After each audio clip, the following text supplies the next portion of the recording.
মুয়াজ্জিন সাহেবের আওয়াজ যত দূর পর্যন্ত পৌঁছায় তত দূর পর্যন্ত থাকা সকল কিছু মুয়াজ্জিনের জন্য মাগফিরাত কামনা করে।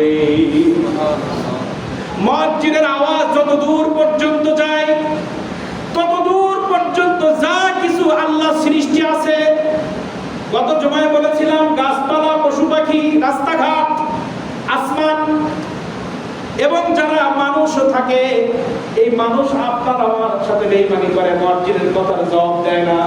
কিন্তু আল্লাহ রাসূল বললেন মানুষ দেয় না, কিন্তু মুয়াজ্জিনের আওয়াজ যত দূর পর্যন্ত যায় তার মধ্যে যত সৃষ্টি আছে সবাই মুয়াজ্জিনের জন্য ক্ষমা চাইতে থাকে।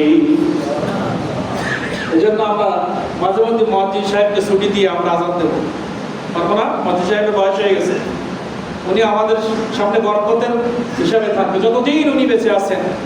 উনি যদি লাঠি ভাত দিয়েও মসজিদে আসে, আমরা ওনার আযানটা আমরা ভাগ করে দেব, কিন্তু ওনাকে আমরা আমাদের সামনে রাখবো ইনশাআল্লাহ। উনি যতদিন বেঁচে আছেন, উনার যদি কষ্ট হয় আযান দিতে, আমরা ভাগ করে দেব, আমিও আযান দেব যদি আল্লাহ আমাকে বাঁচায় রাখে। মুয়াজ্জিন সাহেবের কাজ আমরা ভাগ করে নেব, কিন্তু ওনাকে আমাদের সামনে রাখবো। উনি অনেক বরকতময় একজন ব্যক্তি। রাসূল কারীম সাল্লাল্লাহু আলাইহি ওয়াসাল্লাম বলেন যতদূর পর্যন্ত মুয়াজ্জিনের আযানের শব্দ যায় ততদূরের মধ্যে যা কিছু আছে সবাই আল্লাহর কাছে মুয়াজ্জিনের জন্য মাগফিরাত কামনা করে। ওয়া ইউসাদ্দিকুহু মান সামিআহু মিন রাব্বিন ওয়া ইয়াবিসিন। এরপর রাসূল কারীম সাল্লাল্লাহু আলাইহি ওয়াসাল্লাম বললেন প্রাণী ও প্রাণীহীন, আমি তো শুধু প্রাণীর কথা বলেছিলাম, মাটিরও কিন্তু জীবন আছে, কিন্তু এখানে যে শব্দটি বলা হয়েছে ওয়া ইউসাদ্দিকুহু মান সামিআহু মিন রাব্বিন ওয়া ইয়াবিসিন, যার প্রাণ আছে এবং যার প্রাণ নাই সবাই ক্ষমা প্রার্থনা করে। এখন প্রাণ নাই কার?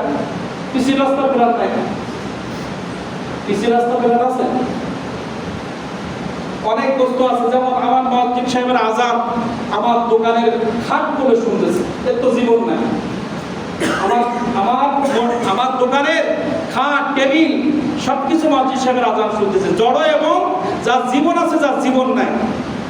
দেখেন আযানের সময় আপনি আমি চায়ের দোকানে বসে গল্প করতেছি, কিন্তু আমার চায়ের কাপটা আযানের মুয়াজ্জিনের জবাব দিচ্ছে, এই হাদিস সেটা বলে। আমার চায়ের কেটলিটা আযান শুনতেছে, আমার দোকানের টেবিলটা মুয়াজ্জিন সাহেবের আযান শুনতেছে, আর আপনি আমি জীবন্ত মানুষ হয়ে মুয়াজ্জিনের আযানের জবাব দিচ্ছি না। কি হতভাগা আমরা! রাসূল কারীম সাল্লাল্লাহু আলাইহি ওয়াসাল্লাম বলছেন প্রাণী এবং প্রাণহীন যত বস্তু আছে সকল বস্তু মুয়াজ্জিনের আওয়াজ শুনে তারা মুয়াজ্জিনকে সত্যায়ন করে।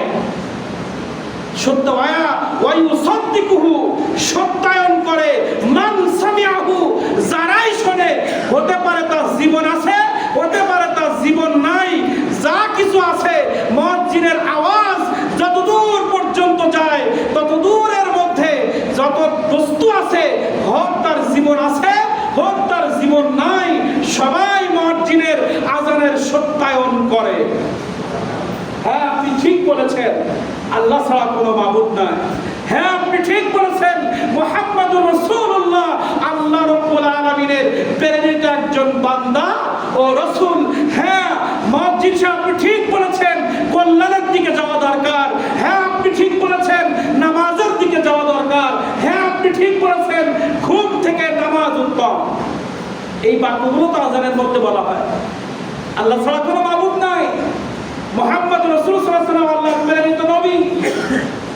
তোমরা কল্যাণের দিকে আসো, তোমরা নামাজের দিকে আসো, ঘুম থেকে নামাজ উত্তম, যেটা ফজরে বলা হয়।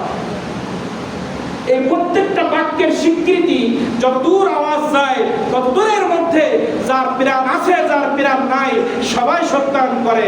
হ্যাঁ, আপনি ঠিক বলেছেন, কিন্তু আমরা আশরাফুল মাখলুকাত, পৃথিবীর সবথেকে দামি করে আল্লাহ আমাদেরকে সৃষ্টি করেছেন। আগুনগুলো আমাদের নিয়ন্ত্রণ করে দিয়েছে, যে আগুন জ্বালাচ্ছি সেও মুয়াজ্জিনের আযানের সত্যায়ন করছে। আমার হাত দিয়ে গাছ কেটে আমি তক্তা বানিয়ে যে খাট তৈরি করেছি, আমি আমার হাত দিয়ে তক্তা দিয়ে যে টেবিল তৈরি করেছি, যে বেঞ্চ তৈরি করেছি, আমার যে রাস্তা তৈরি করেছি, যে বিল্ডিং তৈরি করেছি, আমাদের ঘরের চাউলের টিন, আমার ঘরের চাউলের খোলা, আমার দেওয়ালের ইট, আমার দেওয়ালের মাটি, সবাই বলছে মুয়াজ্জিন সাহেব আপনার কথার স্বীকৃতি আমরা দিচ্ছি। যাদের প্রাণ নাই আর যাদের প্রাণ আছে, গাছপালা বোঝে না, পশু পাখি বোঝে না, যাদের প্রাণ আছে শুধুমাত্র বুদ্ধি দিয়েছে আল্লাহ তাআলা মানুষকে, সেই মানুষই শুধু মুয়াজ্জিনের স্বীকৃতি দেয় না, আর সবাই মুয়াজ্জিনের স্বীকৃতি দেয়। তাহলে আমরা একটা বাড়ির দেওয়ালের থেকে অধম, আমরা একটা খোলা একটা টাইসের থেকে অধম, কিন্তু এই বান্দাদের হাত দিয়েই আল্লাহ তাআলা এগুলো বানাইছেন। কিন্তু হাদিস বলছে যারা মুয়াজ্জিনের আযানের জবাব না দেয়, স্বীকৃতি না দেয়, সে একটা রাস্তার পিছের থেকে অধম, ওই চায়ের দোকানের বেঞ্চের থেকে অধম। তার বাড়ি এত সুন্দর করে সাজিয়েছে, তার ঘরের আসবাবপত্র যখন মুয়াজ্জিনের আওয়াজ শুনতেছে সে স্বীকৃতি দিচ্ছে, কিন্তু যে ঘরটা বানালো, যার মেধা দিয়ে, যার যোগ্যতা দিয়ে সে বিল্ডিং তৈরি করলো, সে আল্লাহর কাছে নিকৃষ্ট।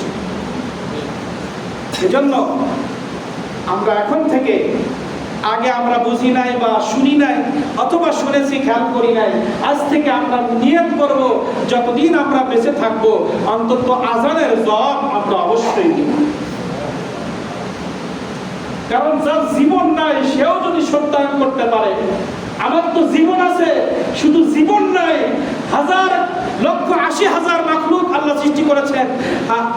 তাফসীরের মধ্যে আসছে ৪০ থেকে ৮০,০০০ মাখলুক আল্লাহ তাআলা পৃথিবীতে সৃষ্টি করেছেন। তার মধ্যে একটা মাখলুক আছে মানুষ, গরু, ছাগল, ভেড়া, যত মাখলুক আছে সব মাখলুকগুলো মুয়াজ্জিনের আযানের সত্যায়ন করছে, এবং এর মধ্যে যাদের জীবন নাই তারাও মুয়াজ্জিনের স্বীকৃতি দিচ্ছে। এই ৮০,০০০ মাখলুকের ভিতরে একটা মাখলুককে আল্লাহ তাআলা পৃথিবী ভ্রমণ করা, পৃথিবীকে সাজানো, পৃথিবীর নেতৃত্ব দেওয়া, এলাকার নেতৃত্ব দেওয়া, বিমান তৈরি করা, মোটর গাড়ি তৈরি করা, বাস তৈরি করা, বিল্ডিং তৈরি করা এবং ইন্টারনেট সার্ভিস তৈরি করার মতো জ্ঞান আল্লাহ তাআলা এই ৮০,০০০ মাখলুকের ভিতরে একটা মাখলুককে আল্লাহ তাআলা দিয়েছেন। সেই মাখলুক হচ্ছে আমরা মানুষ। তাহলে ৭৯,৯৯৯ জন ব্যক্তি